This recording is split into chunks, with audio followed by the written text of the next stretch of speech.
Welcome to ఇహా. నేను మీ షన్విత.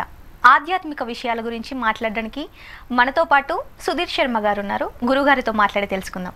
నమస్తే గురుగారు. శ్రీమాత్రే నమః. శ్రీ గురుభ్యో నమః. ఎలా ఉన్నారండి? బాగున్నా నాన్న, మీరు ఎలా ఉన్నారు? చాలా బాగున్నాం.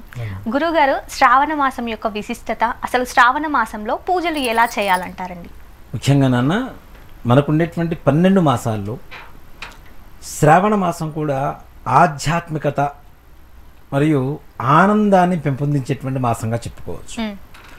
ఎందుకంటే భౌతికంగా తీసుకుంటే వివాహాలు, శుభకార్యాలు, గృహప్రవేశాలు ఇత్యాదివి అనేకంగా జరుగుతూ ఉంటాయి. అందరిళ్లలో కూడా ఆనందపరమైనటువంటి వాతావరణం ఉంటూ ఉంటుంది. అవునండి. అలాగే ఆధ్యాత్మికమైనటువంటి విషయంలో తీసుకుంటేనన్నా శ్రావణ మాసాన్ని చంద్రమాసంగా చెప్తూ ఉంటాం. ఓకే. ఎందుకు అంటే శ్రావణ పౌర్ణమి రోజున శ్రవణ నక్షత్రం వస్తుంది కాబట్టి ఈ మాసానికి పేరు కూడా శ్రావణ మాసం. ప్రతి పౌర్ణమికి ఒక నక్షత్రం వస్తూ ఉంటుంది. ఆ నక్షత్రం పేరే మాసం పేరుగా మారిపోతూ ఉంటుంది. మనకి 12 మాసాలు 12 నక్షత్రాలు, ప్రధానమైనటువంటి నక్షత్రాలు. అట్లాగే మరి చంద్రుడు ప్రధానంగా ఎలా అవుతున్నాడు అంటే శ్రవణ నక్షత్రాధిపతి చంద్రుడు కాబట్టి చంద్రమాసంగా చెప్పబడుతుంది. ముఖ్యంగా చంద్రమా మనసే జాతః అని చెప్పి శాస్త్రం ఉంది నాన్న. మనఃకారకుడు ఎవరు అంటే నవగ్రహాలలో చంద్రుడు. మానసికమైనటువంటి అస్థిమితతలు, రుగ్మతలు, అనారోగ్యాలు వీటికి సంబంధించినటువంటి గ్రహం ఏదైనా ఉంది అంటే చంద్రగ్రహం. కాబట్టి ఈ ఆధ్యాత్మిక దృష్టిలో తీసుకుంటే శ్రావణ మాసం మానసికమైనటువంటి రుగ్మతలు తొలుగు చేసేటువంటి మాసంగా తీసుకోవచ్చు. అంతేకాకుండా నాన్న, శ్రావణ మాసంలో శ్రావణ పౌర్ణమి రోజు శ్రవణ నక్షత్రం వస్తుందని చెప్తున్నాం కదా. సాక్షాత్తు కలియుగ దైవమైనటువంటి వెంకటేశ్వర స్వామి వారి జన్మ నక్షత్రం కూడా శ్రవణ నక్షత్రమే. అలాగే చంద్రుణ్ణి ప్రధానంగా కలిగినటువంటి మాసం కాబట్టి నెలవంకని అలంకరించుకున్నటువంటి వాళ్ళెవరు? సాక్షాత్ పరమేశ్వరుడు. పరమేశ్వరుడికి చాలా ప్రీతికరమైనటువంటి మాసం. అలాగే మరి లక్ష్మీ అమ్మవారికి పూజ చేస్తూ ఉంటాం ఎక్కువగా శ్రావణ మాసంలో. వరలక్ష్మీ వ్రతాలని, శుక్రవారాలని చేస్తూ ఉంటాం. మరి లక్ష్మీ అమ్మవారికి ఎందుకు చేయాలి అంటే మనం చంద్రుణ్ణి చందమామ అని చెప్పి పిలుస్తూ ఉంటాం. చిన్నప్పుడు అమ్మలు కూడా పిల్లల్ని సంకనెత్తుకొని అన్నం తినకపోతే చందమామ చూపిస్తూ భోజనం పెట్టేవాడు, గోరుముద్దలు పెట్టేవాడు. అసలు చంద్రుణ్ణి మామ అని ఎందుకు పిలుస్తాం? క్షీరసాగర మథనంలో లక్ష్మీదేవితో పాటుగా పుట్టినటువంటి వాళ్ళు ఎవరు అంటే చంద్రుడు. లక్ష్మీదేవి జగన్మాత కాబట్టి లక్ష్మీదేవి అంటే మనకు తల్లి. మన అమ్మ వాళ్ళ తమ్ముడు అన్నయ్య ఏమవుతారు? మనకి మామ అవుతారు. అందుకని చంద్రుడిని మామ అని పిలుస్తాం, మనం చందమామ అని పిలుస్తాం. కాబట్టి చంద్రుడికి ప్రధానమైనటువంటి మాసం కాబట్టి చంద్ర సహోదర్యై నమో నమః అని చెప్పి లక్ష్మీదేవి అష్టోత్తరంలో ఒక నామం వస్తుంది నాన్న. అంటే చంద్రుడితో సమానంగా పుట్టినటువంటి తోబుట్టువు అని అర్థం. లక్ష్మీదేవిని పూజించడం ద్వారా చంద్రుడు కూడా మనకు ఉండేటువంటి కష్టాన్ని నివారణ చేస్తాడు. ఇప్పుడు మీరున్నారు, మిమ్మల్ని మంచిగా గౌరవించి భక్తిగా చూసేటువంటి వాళ్ళకి మీ అన్నయ్యకో మీ తమ్ముడికో మీరు చూసేటువంటి వాళ్ళు ఇష్టపాత్రులు అవుతారా? వరా? అట్లాగే లక్ష్మీదేవికి పూజ చేయడం ద్వారా చంద్రుడికి మనం అందరం కూడా దగ్గర అవుతాం. ఆయన ద్వారా వచ్చేటువంటి మానసికమైనటువంటి బాధలు తొలగిపోవడానికి ముఖ్యంగా ఈ శ్రావణ మాసాన్ని లక్ష్మీదేవికి పూజ చేస్తూ ఉంటాం. చాలామంది కూడా ఏంటంటే లక్ష్మీదేవి ధనాన్ని ఇస్తుంది అంటారు. ధనం ఒక్కటే కాదు నాన్న, ఐశ్వర్యం కూడా. ఐశ్వర్యము అంటే అష్టైశ్వర్యాలు 8 రకాలు ఉంటాయి. ఈ 8 రకాలు ఇచ్చేటువంటిది లక్ష్మీదేవి. కాబట్టి లక్ష్మీదేవిని శుక్రవారం పూజ చేయటం అనేది ఒక ఇది.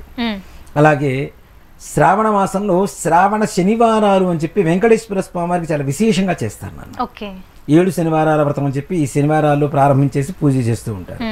అలాగే మనం స్వస్తి శ్రీ చాంద్రమానేన, మనంతా చాంద్రమానం. మనం ఉత్తర భారతదేశానికి వెళ్తే సౌరమానం అంటారు దాన్ని. వాళ్ళు సూర్యుడిని ప్రధానంగా తీసుకుంటారు. మనం చూడండి, అమావాస్య నుంచి అమావాస్య నెల, అవునా? వాళ్ళకి ఏంటంటే పౌర్ణమి నుంచి పౌర్ణమి నెల. కాబట్టి మనకంటే కొంచెం ముందు ఉంటారు వాళ్ళు. అంతేకాకుండా మనకు అమావాస్య నుంచి అమావాస్య మధ్యలో పౌర్ణమి వస్తుంది, వాళ్ళకి పౌర్ణమి టు పౌర్ణమి మధ్యలో అమావాస్య వస్తుంది. వాళ్ళు అమావాస్య బాగా పండగలు చేస్తారు. లక్ష్మీదేవి పూజలు కావచ్చు, దీపావళి లక్ష్మీ పూజలు కావచ్చు, ఇలాంటివన్నీ కూడా అమావాస్య రోజున చేస్తూ ఉంటారు. అందులో వాళ్ళకి మూఢాలు ఉండవు, శూన్యమాసాలు ఉండవు. వాళ్ళకి అన్ని మాసాల్లో కూడా వివాహాది శుభకార్యాలు చేస్తూనే ఉంటారు నాన్న. ఉత్తరాది భారతదేశాల్లో అన్ని శుభకార్యాలు అన్ని మాసాల్లో కూడా ఆషాఢ మాసంలో కూడా వాళ్ళు కార్యక్రమాలు చేసుకుంటారు శుభకార్యాలు. మనం ఏం చేస్తాం, చంద్రమానం కాబట్టి చంద్రుని ప్రధానంగా తీసుకొని పౌర్ణమి రోజున పూజలు చేస్తాం కదా.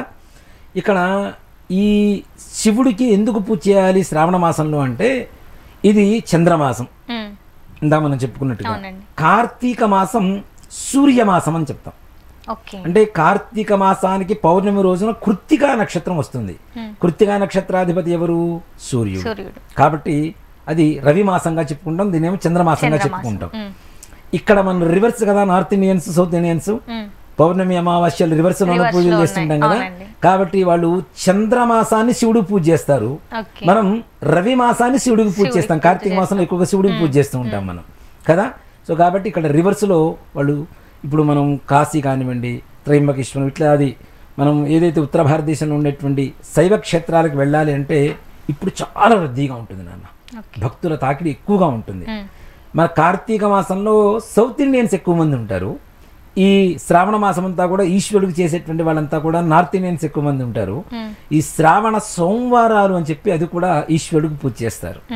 దాంతోపాటు ఆడపిల్లలకి జన్మతః కుజదోషం వస్తుంది. జన్మరాశి, జన్మ ద్వితీయం అంటే 2వ స్థానం, 4వ స్థానం, 6వ స్థానం, 7వ స్థానం, 8వ స్థానం, 10వ స్థానం, 12వ స్థానాల్లో కుజుడు ఎక్కడ ఉన్నా కుజదోషం ఉంటుంది. అలాగే శుక్రుడితో కలిసినప్పుడు కూడా, శుక్రుడితో కలిసి ఉన్న ఒకే స్థానంలో లేదా శుక్రస్థానంలో కుజుడు కానీ కుజస్థానంలో శుక్రుడు ఉన్నా, కుజుడికి 8వ స్థానంలో శుక్రుడు, శుక్రుడికి 8వ స్థానంలో కుజుడు ఉన్నా, 12వ స్థానంలో కుజుడికి శుక్రుడు ఉన్నా, శుక్రుడికి 12వ స్థానంలో కుజుడు ఉన్నా కుజదోషం అనేటువంటిది వస్తూ ఉంటుంది. దాంతోపాటు చంద్రుడు మన రాశి ఏదైతే ఉంటుందో రాశి ప్రకారం కూడా కుజదోషం వస్తూ ఉంటుంది. కొంతమందికి జన్మతః కుజదోషం ఉండదు. ఆడవాళ్ళకి ఎక్కడి నుంచి వస్తుంది మరలా అంటే రజస్వల సమయంలో, మెచ్యూర్ టైంలో వస్తుంది మరలా. మంగళవారం అవ్వటం, ఆ సమయంలో అయినటువంటి లగ్న సమయంలో కుజదోషాలు మరలా వీళ్ళకి పుట్టుకు రావడం అనేటువంటిది జరుగుతుంటుంది. వీళ్ళందరికీ కుజదోషాలు పోవడం కోసమనే ముఖ్యంగా వివాహంలో గౌరీ పూజ చేస్తాం. గౌరీ పూజ చేస్తాం. ఎందుకు చేస్తాం అనేది ఎవరికి కూడా చాలా మందికి తెలియదు. అమ్మవారికి పూజ చేస్తే మంచిది అనుకుంటారు, కానీ అసలు మంగళ గౌరీ పూజ, ఆ పూజ పేరు గౌరీ పూజ ఒకటే కాదు, మంగళ గౌరీ పూజ. మంగళం అంటే ఏంటి? శుభం ఒకటి. మంగళం అంటే కుజుడు అని కూడా అర్థం. మంగళవారానికి అధిపతి కుజుడే కదా. కాబట్టి కుజదోషాలు పోవటం కోసం చేస్తారు. అలాంటిది శ్రావణ మంగళ గౌరీ వ్రతాలు కూడా శ్రావణ మాసంలో చేస్తారు. ఎందుకు? ఆరోగ్యం కోసం, దీర్ఘ సౌమంగళ్యాభివృద్ధి కోసం, భర్త ఆరోగ్యంగా ఉండడం కోసం, సత్సంతానం కోసం. అది కూడా వివాహమైనటువంటి మొట్టమొదటి సంవత్సరం నుంచి 5 సంవత్సరాల పాటు చేస్తారు మంగళగౌరీ వ్రతం కూడా. అంటే ఈ 5 సంవత్సరాల్లో వీళ్ళ ఫ్యామిలీ లైఫ్ మొత్తం సెట్ అవ్వాలి అనేటువంటిది ఒక ఆనవాయితీగా వస్తుంది.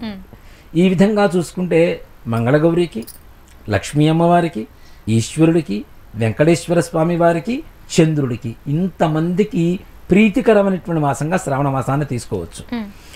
మన ఇష్టదైవం ఏ దైవమైనా సరే శ్రావణ మాసం చంద్రమాసం కాబట్టి మన మనస్సులో ఉండేటువంటి బాధలు తీరటం కోసం, రుగ్మతలు తీరటం కోసం ఈ మాసంలో ఇష్టదైవాన్ని పూజ చేస్తే తప్పనిసరిగా చంద్రగ్రహ అనుగ్రహం ద్వారా మనకుండేటువంటి సమస్త మానసికమైనటువంటి సమస్యలు తీరిపోతాయని చెప్పి ఈ శ్రావణ మాసానికి ప్రతీక.